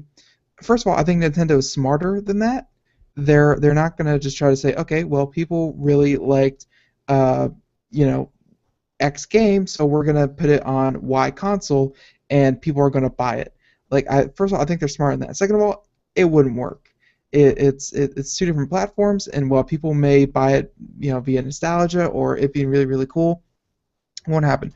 But I totally see them coming out with a different game. Like I could totally see a Star Fox game, let's say on a tablet, and it uses its accelerometer to control, as the controller instead of a traditional console. So like they're definitely going to get into this market, but they're going to be separate titles. Like you're not going to get Zelda. I think it's like Skyward Sword or something like that. Skyward Sword. Yeah, Mm-hmm. yeah. Like you're not going to get that on a tablet, but you will get a Zelda, so and so for the tablet. And I do think that we'll see some conversions. I do think that if we look at, for instance, even back on the Super Nintendo, now given you've got similar control schemes there, but Super Mario All Stars, which package the original Mario, Mario 2, Mario 3, and Lost World into a single cart. The advantage to that is that people are like, oh, I get a bunch of games at one time, and you have the nostalgia factor. I think that you are going to see, just like they're doing with the eShop, and actually, one of Nintendo's most underrated facets is its eShop. Nintendo is very indie developer friendly. There are tons of games that come out, and for a while there were many of them that were coming out basically on Wii U at the same. They were like, we're releasing on Wii U and PC. Now that the PS4 has caught a little more ground, and there are a few more dev kits out there, you're seeing more PS4 releases. But there are a number of Wii U games out there, and 3DS games on their eShops that are really good too. And so I think that we'll see some of those nostalgia releases, some of those games where people are like, oh, I really want to go back and play original Mario or Earthbound or those other titles that won't lose a whole lot in the transition from controller to no controller. It's I like every fiber of my being right now is screaming, but Ben, no, Nintendo will never give you exactly what you want. Like they're too good for that, and I would love if they ported over their old games, and even though I am 10 years removed from my prime Nintendo playing days, doesn't mean that I wouldn't purchase it. It's just they're gonna have to come out with something more compelling than just a direct one-to-one port. And luckily, though, I think just like you said earlier, a Nintendo and mobile, like puzzle type games, games that are turn-based, that kind of thing, very very easy to port over onto a phone and things like I remember playing Glover, and I think a game like that would be amazing for a smartphone. Puzzle sure, games, on the PS1. Yeah. No, I played it on the 64. N64. Yeah. Okay. But games like that, games that are puzzles, games that are, require a little bit of thinking, they would make good ports. And I can't wait for Nintendo to start announcing some new titles for them. Now, I believe they said that they're looking for 5 titles by the end of next year. either the end of next year or the end of the year after. So And the other place that they're falling short, now that it just comes to mind, because I've always had a dream of a Pokemon MMO, and of course they would never do that. But see, you gotta talk about printing money. I mean, like, that's all they have to do is basically put Pokemon on a cell phone as an MMO, and you're just like, well, here's to never needing money again, Nintendo. You can do whatever you want. Like, yeah. But luckily, Nintendo is sitting on about 100 years of operating cash, so they don't need to do anything too soon. So, maybe in our children's lifetime we'll get an MMO Pokemon. But no, but they're I guess one aspect of mobile isn't just the form factor, but it's also the social aspect. And I'm wondering if Nintendo's going to try to bridge that gap, because their social experience, Super Smash Bros. Brawl, I think, was like, one of the best ways that they've kind of shown that we can kind of do it, but they've never really excelled at the multiplayer aspects of gaming. So I mean, I think inherently one of the things that Nintendo is really good at is doing physically small scale multiplayer. So Nintendo is where you go if you want to do hot seat multiplayer. I mean, obviously with Brawl, with Mario Party, with Mario Kart, any of those games in which people are in a small space and play together. To take that on a macro level, which I guess kind of because macro is large, but to take that on a macro level, I mean, Japan itself is a small country. I mean, like, how many Japans fit in the United States? I'm not sure, but it's a big number. It's more than like 7. So, but I bring this up because the 3DS actually, I mean, spot pass technology on the 3DS, where you have it in standby mode, and when you walk by other people who have theirs in standby mode, it shares game data. There are a lot of games that take into account that spot pass technology. In Fire Emblem, you could, set up your own party, and then your party would go off into other people's parties, come into yours, and you can trade items in battle. In Fantasy Life, which is kind of a sleeper hit RPG over here in America, you can get items from other people's characters, and then you can interact and play together and things like that. There are a number of ways in which that local-ish multiplayer experience is something that Nintendo is really good at, and they would be able to take a lot of advantage with that if they had it on cell phones, which are devices everybody carries in their pockets all the time. So. Yeah, I never really thought of it that way. They're just like you said, the local-ish, just whoever's around you, that they've definitely excelled at that. And was there a system, like, I apologize, I've never actually had a Nintendo 3DS or a DS, but wasn't there a system where like you'd like collect badges from other people who are near you that have a DS? You mean a system?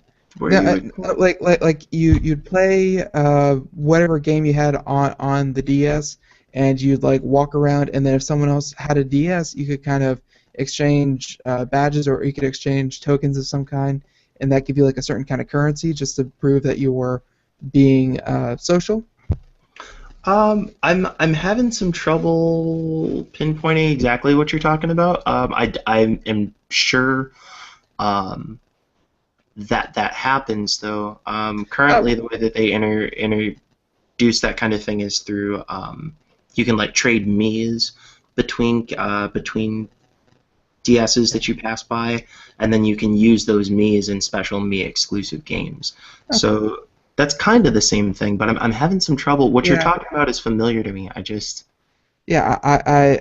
can't fully flesh out the thought I had, but local area stuff is definitely cool, but they really need to have some kind of system in place where not just, hey, the people who are 50 yards around you, people who are within 10 miles, that kind of thing.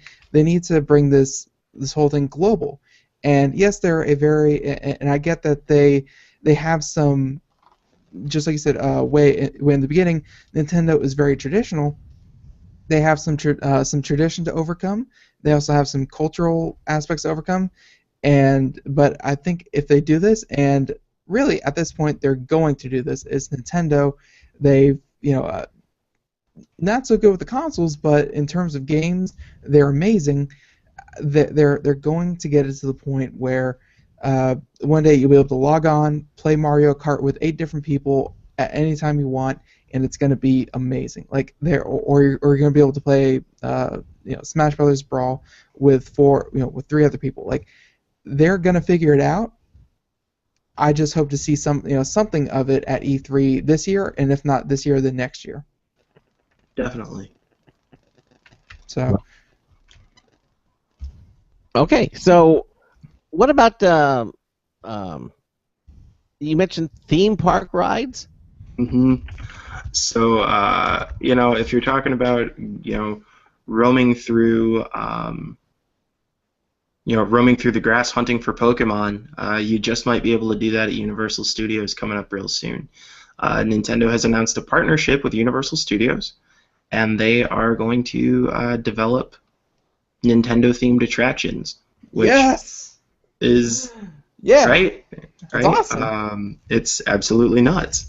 All right, and I'll tell you what, that's got Ben worked up, but we're at the bottom of the hour break. And so we'll take a break, and then we'll continue on talking about the possibility about ideas for theme parks rides from Nintendo. Listen to the Computer America Show. Josh Boykin, senior editor for GotGame.com and editor-at-large at PopZera.com, is here with us.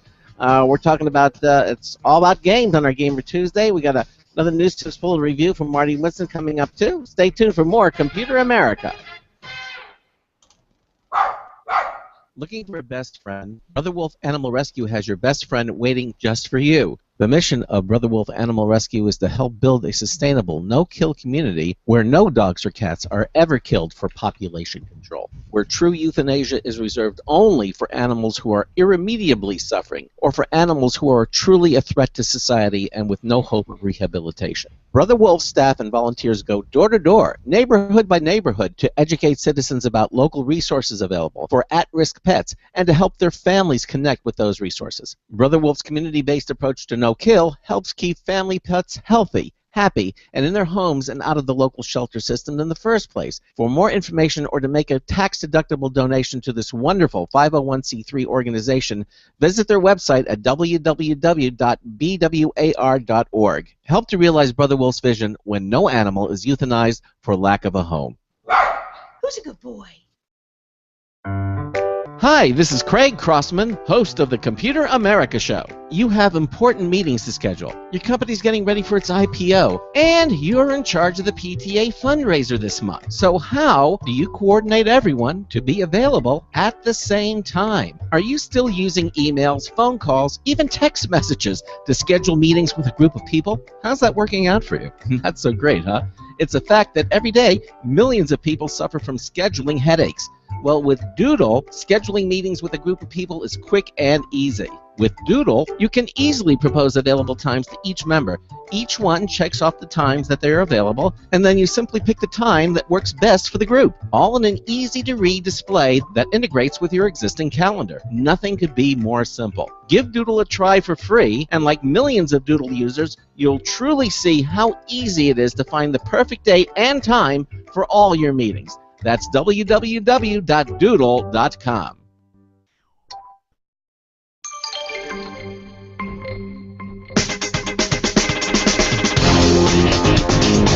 You'd never hear this if it wasn't for Marconi.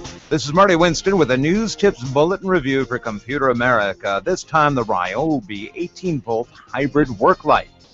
We love the benefits that come with LED lighting, so when we saw all the tweaks in the Ryobi P720 work light, we had to get it in for review.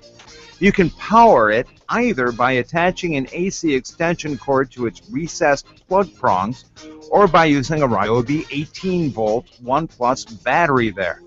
Its extremely nimble stand has feet for standing, a J hook for hanging from a rod or a hole, a mounting hole for hanging from a nail or screw head, legs shaped for hanging over studs or a fence, and a full circle swivel to help direct the light.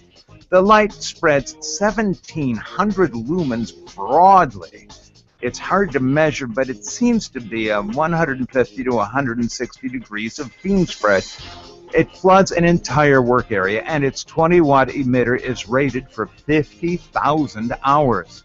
Bottom line, with so many ways you can station it, 2 ways to power it, and 1,700 lumens to spread in front of it, the Ryobi P720 dual power 20-watt LED work light makes it rare indeed to have to work in the dark. This is Marty Winston with a News Tips Bulletin Review for Computer America. Welcome back to the Computer America Show. And here in closing out the second hour, it's our All Gamer Show. It's our Gamer Tuesday. Josh Boykin closes it out with us. And going from Nintendo to Nintendo, we're just about to get into how apparently Universal Studios has contracted with Nintendo to make some themed attraction rides, and I guess we don't yet know what that entails. If that means some sort of roller coaster, if that means some sort of arcade ride kind of deal, or what that means. But the news itself, very, very exciting. By the way, there was a request for more of Josh's articles, so I posted the link. Aaron asked for them, so I put a link in the chat room that'll take you to all the different articles that Josh has written for Popzera. And but anyway, we mentioned Nintendo, as Ben said, ideas for theme park rides. And so what do you think we might see? There is I worked at Disney for a few months, so the idea of what could happen does kind of blow my mind. There's a reason I'm not an Imagineer, because my imagination is limited. But I would love to see, I'm imagining sections of theme parks that are very Nintendo-centric. So you're walking around in the Mushroom Kingdom, and there are, tall mushrooms, and of course, kind of like the Wizarding World of Harry Potter. Is very much something that could be similar to a Nintendo experience, where you've just got this whole zone of Nintendo activity. I would love to see them harnessing some AR-ish gaming, some augmented reality-esque experiences in the theme park. So let's say that you go in and you get an armband. And it could be something similar to like it would look like a Fitbit or any of those kinds of things. And then when you go to different attractions, you can interact with those different attractions based on your wristband. So like you could be at a Mario attraction, and maybe you throw your hand in front of you like you're throwing a Mario fireball, and that lets you throw up fireballs at enemies, or you put it up in the air, and that's like how you jump. Or I would really love to see them take not just the theme park experience, where let's get on a Zelda roller coaster, let's ride the Mario ride, but like they really take and make some of those like family gaming experiences possible. Oh, Mario Party. Oh, I'm sorry. I just squeed a little bit. I don't know. But like imagine like you could have like an actual Mario Party, where you have like a big board that the players walk around on, and there could be mini games kind of like Family Double Dare. Like that would be awesome. That would be so cool. I mean, so long as you don't have to like jump and actually hit blocks with your head, that would be obnoxious. Oh no! For short people. I would sign so many release forms to be able to just jump around and yes, I would jump on a few kids' heads, but that's just because I need the little skills. It's revenge. Revenge is so sweet. But I'm all for the augmented reality kind of thing. Though the last couple times that I went to Universal and Disney, I I gotta admit, roller coasters still fun. I mean, there's something about being dropped a couple stories to your inevitable death that kind of gets the blood going. Very, very fun. But the possibilities, it's not so much, hey, we can, put you on in this cart and we can push you down a hill and you'll live. Like it's kind of the point where technology kind of takes it to where, we can put you in this room and we'll project images everywhere, and maybe we take turtle shells and we have you just slaying Goombas left and right.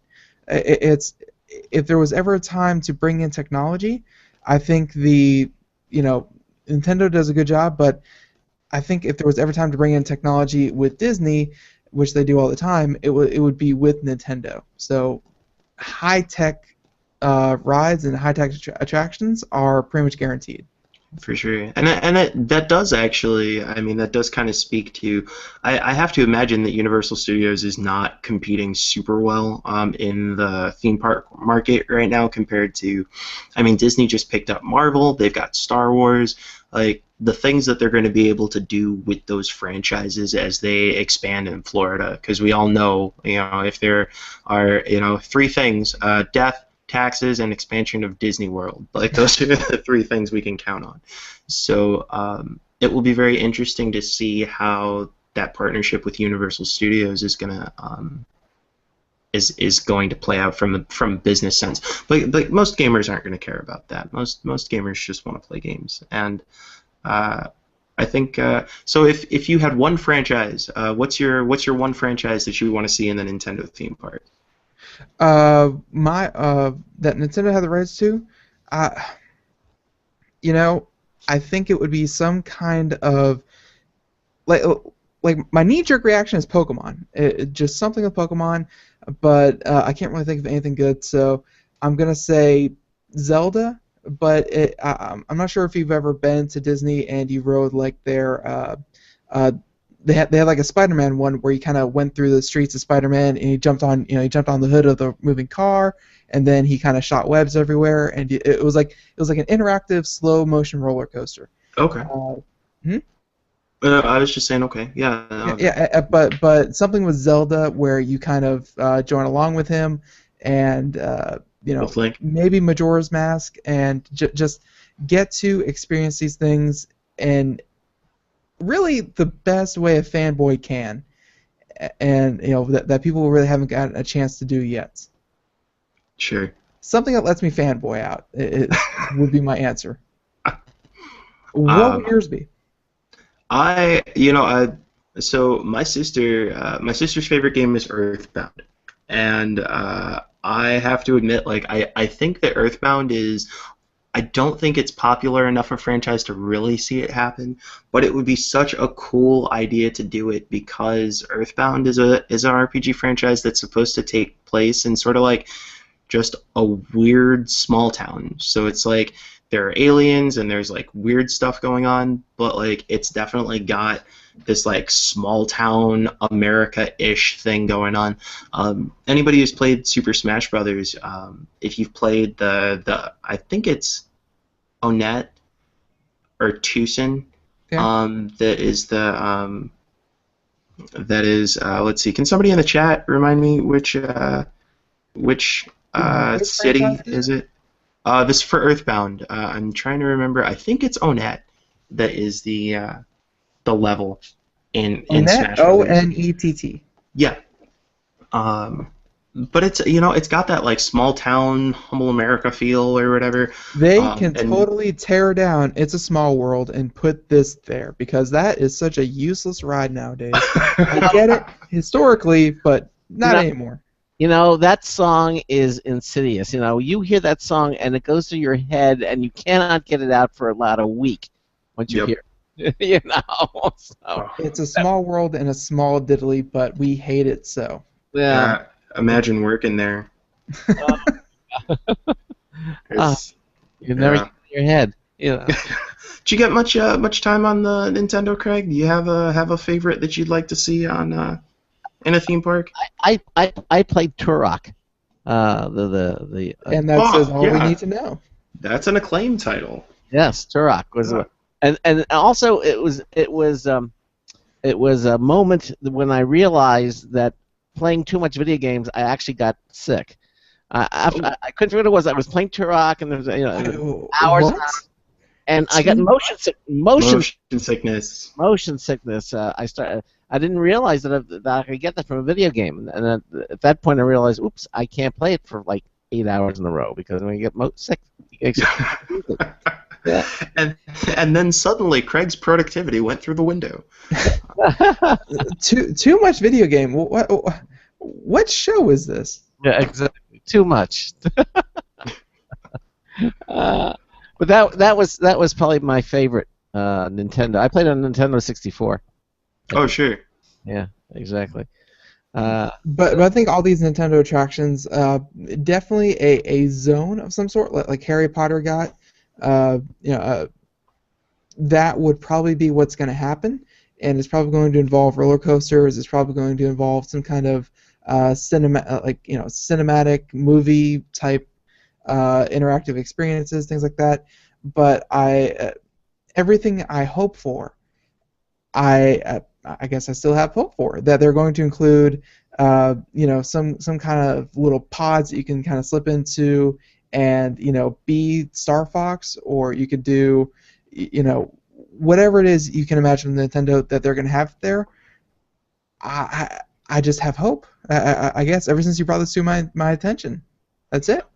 Well, and I mean, like, there are some franchises that Nintendo has done that just 1,000,000%, yeah, they'd be stealing money from themselves and printing it. Pokemon Snap was, I mean, it was, for those who don't remember, a game on the Nintendo 64 where you go on this Pokemon safari, you're sitting in a car, and you would go around and you would take pictures of Pokemon in their natural environment. And then you could do little stuff to, like, shake up the environment, so you could throw pester balls at them. Pester ball. It was did anything teach children more than going into Pokemon's natural habitats and pestering the crap out of them?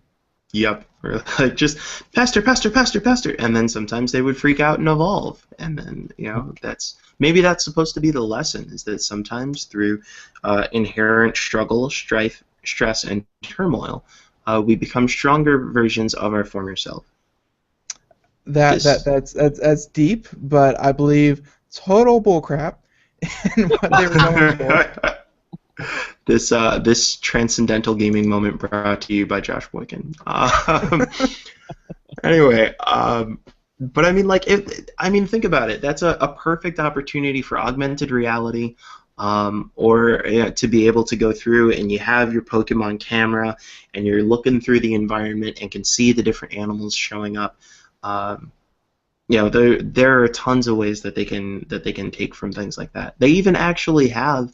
Let's not forget that their Wii Sports-esque title for the Wii U, Nintendo Land, is supposed to be, 10 games that take place in a big Nintendo theme park.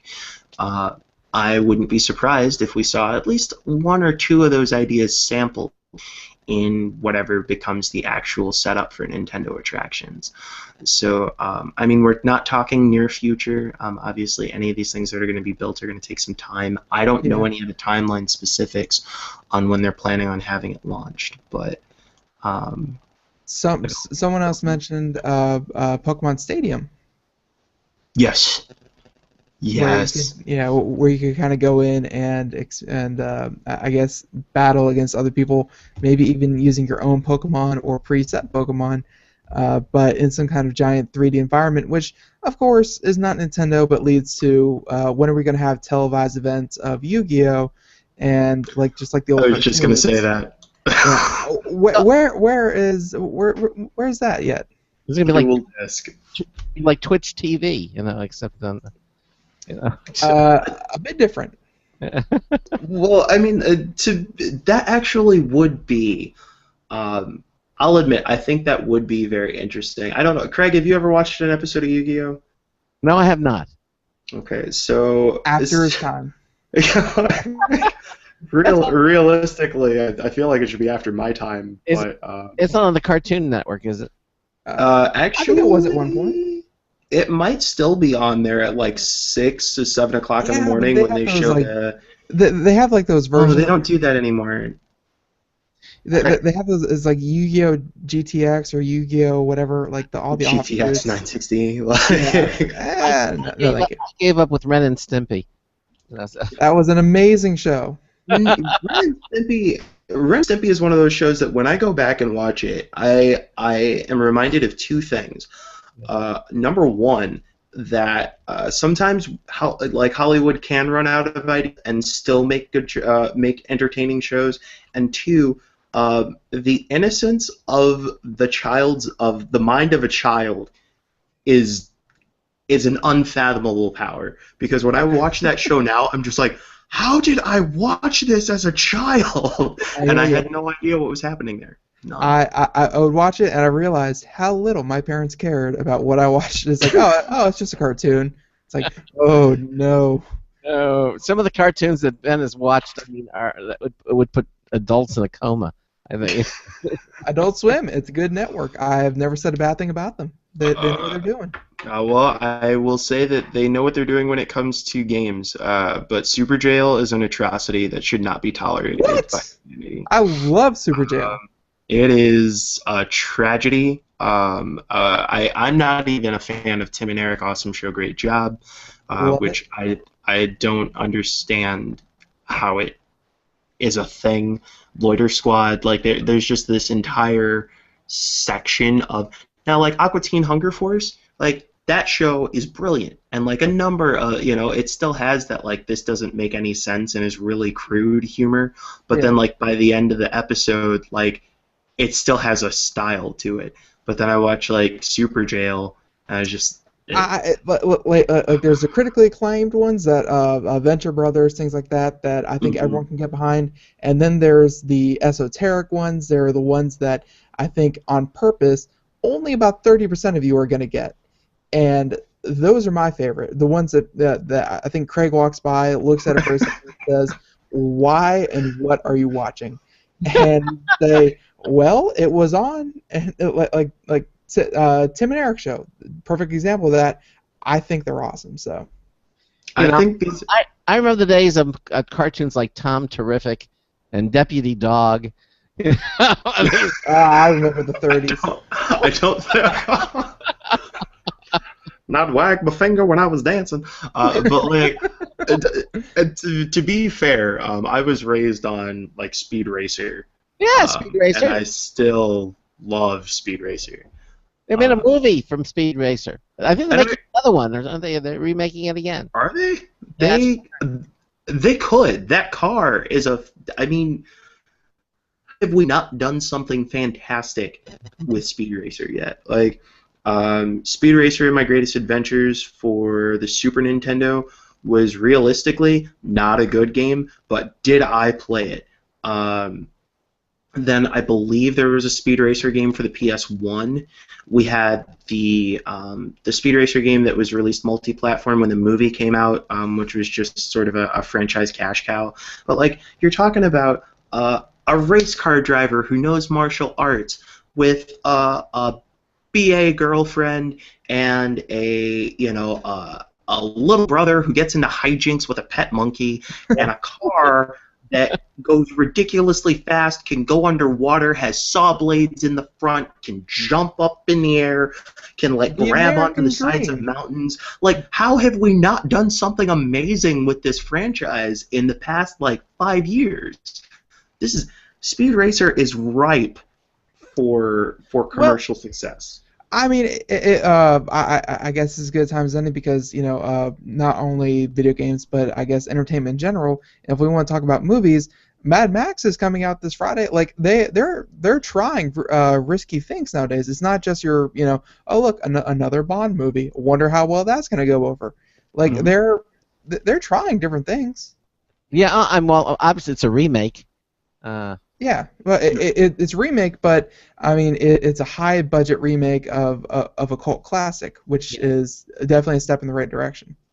But I do have to admit, like and this doesn't speak for the public at large, but like I don't know anything about Mad Max. The first time that I saw Mad Max in action was actually E3 2012 when they either 2012 or 2013 when they were showing off a preview of the Mad Max game, and I was not intrigued. I was just like, cars in the desert. Oh, okay. And so I think that they're relying on the Mad Max name. You can see it in their previews. My name is Max. Like we all know what Mad Max means, but I think it's going to be very interesting seeing how they try to tie us into that material. I saw an article title that said that like Mad Max is like the feminists action movie. I didn't read the article, so I can't tell you what they were getting The to. headline is so attention grabbing, though. It had all the right buzzwords. Right. So we'll have to. There are a lot see. of remakes. There are a lot of they're redoing the Fantastic Four. Yes. This one looks really good, though. I mean, I haven't seen anything for it, I but like- I'm I guess I'm the only. I guess I'm the only person in the history of the world that liked the first one. I liked it. Don't get me wrong, but I think that this new one is going to it's another reboot. And I've said it before, I'll say it again. As long as they don't go with the poor Ben, what a sob story, I'm a monster route, then it will be okay by me. Yeah. Okay. Well, I think that's probably going to be okay. I didn't pick that up from the rushes, and of course, then the Batman versus Superman movie. That's 2016 though. That's going to be good. Radio, I just rolled my eyes. Right. Wait, over Superman versus Batman? Yeah. Yeah. Why'd you roll your eyes over that? That's pretty highly anticipated. So number one, Superman v Batman: Dawn of Justice Yes. is the dumbest title for anything I've heard. Like since I started processing titles, like I was just like this doesn't make any sense. Oh, dude, did you see Batman v Superman: Dawn of Justice the other day? Like, What about the Justice League? It's the Dawn of the Justice League, is what it is. well, and if they called it like, I don't know. This is a difficult problem, but they didn't come up with a good solution. And then like, I'm a huge Batman fan. Every Friday is Batman. Computer America listening public, every Friday is Batman Friday. I entice you, I entreat you, I implore you to wear your Batman gear and tweet with hashtag Batman Friday or post somewhere with Batman Friday. And if I see it, I'm gonna be really happy. I don't know what else I'll be able to do, but I'll be really happy. Anyway, big Batman fan, was really looking forward to it, but I just cannot get into it every time I see a trailer. Have you been? Are you really getting into this one, Ben? Like, Craig, are you grasping? I saw I haven't even seen the last Superman. I haven't seen Batman 3, but the one with Bane and everything. I haven't seen any of those. I am indeed excited for Batman vs Superman because I grew up on the Justice League. Like that was my big, franchise. So anything involving that, and again, I like the Green Lantern. Obviously, they're going to be remaking Green Lantern, but it's. I was never into Marvel, as apparently the rest of the universe is, but I'm definitely into Justice League. All right. Well, there it is. So you might actually go see that movie. For sure. like seriously, I gave zero interest to the whole Marvel universe. I really don't care, but apparently everyone else did. So I don't know. To each their own. Hey, guys, we're coming to the end of the show. We got about 3 minutes left. I know you've got some articles, really interesting articles. You did some on the kids' Gear Deluxe stereo headphones and the Nyko intercooler for the Xbox One. That looks kind of wicked too. What's next for you, Josh? What's coming up? Well, so I'm working on a number of things. I got a couple smaller titles, a 3-on-3 MOBA-esque game called Rust Bucket Rumble that I'm playing on Steam. Oh. I've also got a puzzle title out of, I believe, out of Europe called Bubla, which I actually really enjoy. I can't talk about it a whole lot because it's under embargo, but So I'm doing some smaller stuff, and then I'm also, prepping for E3, trying to get ready for the big show. If I get the chance, I'm putting in some time to Xenoblade Chronicles 3D, and I would love to see The Witcher 3 in action if I get enough time with my PS4. There you go. Well, again, listen, Josh, I want to thank you for being here with us tonight on the program. Stay with us to the end. We'll have a little after show that we do here at Computer America. And the chat room has just been buzzing away. It's a lot of people having a lot of fun in there, and sort of been a part of the conversation. I know you've been in there. You're in there as Wallstormer, and That's how you can find me on Twitter. Yeah, exactly, and exactly. Do that as well. All right. Okay, wait. What's the origin of your handle? Oh, do we have to? We've only got like a minute. We only got like a minute. Seconds. No, not even that. Not even that. Okay, next time. Next time we'll say the origin of Wallstormer. There you go. We'll get the origin story from Josh Boykin. Coming up tomorrow night in the first hour, unbreakablecoin.com. Yes, it sounds like a game, but no, it's actually an alternative to Bitcoin. And we're going to be talking to the company's CEO and founder, talking about Bitcoin digital currency and what they're doing with Unbreakable Coin. My understanding is that it's been out 60 seconds. for over a year and it hasn't broken yet. So we'll be doing that. And then, of course, in hour 2, we'll have computer and technology news brought to you by Slimware Utilities. They are the official optimization software of Computer America. Again, thanks to all of you who are with us tonight. Again, thanks to Josh Boykin. And Josh, I guess we'll see you next month, same time, same station for another Gamer Tuesday, right? Yeah, absolutely. That's right. Okay. Looking forward to it. Yeah, and it'll just be before. It'll be before E3 too. You'll still. No, it'll be during E3. During E3. Okay, we'll have you during E3. Anyway, thank you also for joining us tonight, and Ben and I will see you here tomorrow night. So until tomorrow night, this is Craig Crossman hoping that your hard disk never becomes floppy. We'll see you tomorrow night. 10 seconds. Good night, everyone.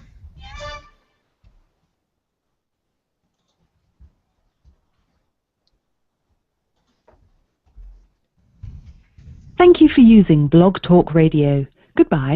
Okay, and again, thanks for everybody for being here, watching us on our brand new website, Computer America website. Again, thanks, Josh, and then we'll see you out at E3. It looks like next time. All right. Yeah. Oh, did you see? Do you have a second? We got a request for bonus content. Okay. What? Yeah, sure. Sure. So in the chat, we were debating Iron Man versus Batman. Who's the winner? Carissa says that Iron Man would murder Batman, and again, big Batman fans. So like. You know whose side you're on, yes, exactly. Now, we're assuming that they, of course, exist in the same universe, and therefore they know of each other. Batman, I feel like, is the kind of person that would always have an ace up his sleeve for anyone, be it Superman, be it Wonder Woman. Doesn't matter who Batman goes up against, he always has an ace up his sleeve. And, whether that be some kind of impervious armor to Iron Man, sonic resonance, whatever, blast. I think Batman. I have to give it to Batman. He's gonna find some way to hack the suit, take it apart, shut it down. He'd do it. And, we're talking basic EMP, right? I mean, yeah. So also, that's it. He's an Iron Man stuff. Yep. They're both rich snobs. Who cares? They both came at the same time. I guess at the end of the day, they're both billionaires and they're both crime fighters. Like they're so much alike. Yeah. Gosh. I know. All right, gang. All right. Well, listen. Thanks again for watching, and Josh, we'll see you out at E3. All right. Yep. All right. Have a good one. Take care, everybody. Bye bye. Later.